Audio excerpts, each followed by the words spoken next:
Welcome to MTV Model Tech Videos. This video will show you how to get started with Gemini Gems.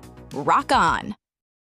Stop writing the same prompts every week. Let's build your first gem, your permanent personal assistant that's ready to work when you are. Head to the sidebar and hit Gems. Click on New Gem. Give your expert a name, like Grade 2 Lesson Architect or IEP Goal Partner. This is where the magic starts. Tell it who to be and what you want it to do when you use your gem. Be as specific as possible with your directions. You can also use the magic wand icon to let Gemini polish your instructions. It will add details and make them even more specific.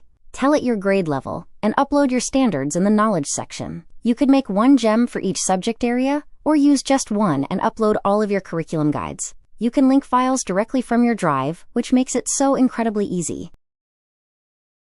Hit Save. Now your specialist is always one click away in your sidebar. Click on Gems, and you can see all the ones you have made. No more repetitive typing, just instant results. Claim your Backstage Pass and build your first gem today.